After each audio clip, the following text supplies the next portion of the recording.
এই ওয়ার্কশপটার সবচেয়ে ইম্পর্টেন্ট বিষয়টা হচ্ছে যে এখানে কিন্তু আমরা যাদেরকে নিয়েছি তারা সবাই কিন্তু শিল্পী না।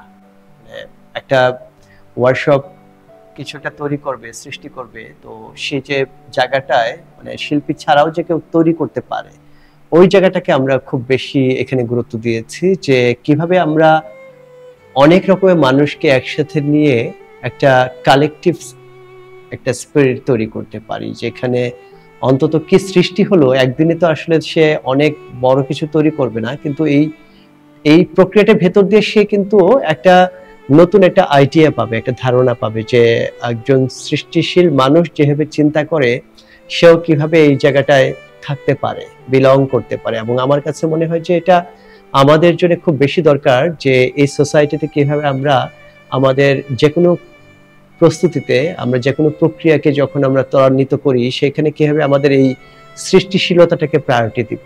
এটা খুব ইন্টারেস্টিং। এবং আসিয়া যেভাবে সে কাজ করে, সেও ফাউন্ড অবজেক্ট নিয়ে প্রচুর কাজ করে, এবং বৃহত্তের বরাবরই এই ধরনের একটা অ্যাপ্রোচ থাকে যে আমরা আশেপাশের যে কোনো কিছুকে নিয়ে কিভাবে কাজ করতে পারি। এই যে ইনক্লুসিভনেস এবং এটার ভেতর দিয়ে যে ডাইভার্সিটিটা তৈরি হয়, এটি কিন্তু আসলে এটা একটু দেখার বিষয় যে এখানে কিভাবে আমরা এটা তৈরি করতে পারি। এবং খুব মজার ব্যাপার যে এখানে হয়তো খুব জেনারেল স্টুডেন্টও আছে, আর্কিটেক্ট আছে, পেইন্টার আছে, স্কাল্পটর আছে, রাইটার আছে। এই যে অনেক রকমের মানুষগুলো একসাথে যুক্ত হলো এবং তারা যে একজন আরেকজনের কাছ থেকে নিচ্ছে, দিচ্ছে, কথা বলছে, এই কনভারসেশন তৈরি হচ্ছে, গল্প তৈরি হচ্ছে। এবং আমার মনে হয় যে বৃহত্তর এই স্পেসটা এমন একটা স্পিরিট রাখে যেখানে যে কেউ এসে এই আরামটা পায়। একটা এনভায়রনমেন্ট যখন আমাকে ওই আরামটা দিচ্ছে তখন কিন্তু আমি গল্পটা করছি আরেকজনের সাথে, I can start my conversation, I can debate, এবং এটা কিন্তু কনস্ট্রাকটিভ হয়। এখানে একটা পজিটিভ একটা জায়গা তৈরি হয়ে যায়, খুব অটোমেটিক একটা জায়গা তৈরি হয়ে যায়। এবং এটা এখনকার সময় খুব বেশি দরকার। আমরা যে সময়ে বলছি যে প্রকৃতিকে কিভাবে বাঁচাবো, আমাদের জলবায়ু সবকিছু নিয়ে, সেখানে কিন্তু আমরা প্রতিনিয়ত দেখছি যে চারপাশে শুধু আবর্জনা। এবং সেই আবর্জনা থেকে আমরা যদি কিছু একটা নিয়ে আবার আমাদের জায়গাটায় যুক্ত করতে পারি এবং এটাকে নতুন একটা রূপ দিতে পারি, তাহলে সেটা হয়তো আরো ইন্টারেস্টিং হতে পারে।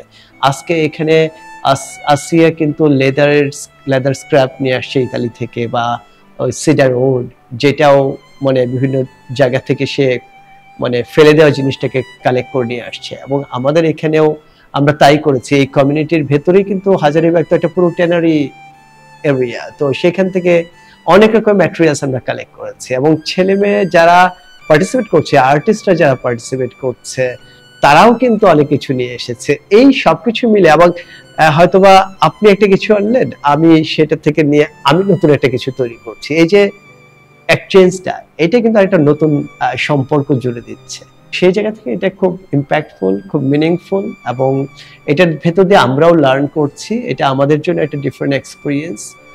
আমরা বরাবর বিশ্বাস করি যে এইরকম কালেকটিভ এফোর্টের ভিতর দিয়ে কিন্তু আমরা আমাদেরকে একটা অন্যরকম একটা জায়গায় নিয়ে যেতে পারবো, যেটা খুব ইম্প্যাক্ট তৈরি করবে ফর সোসাইটি।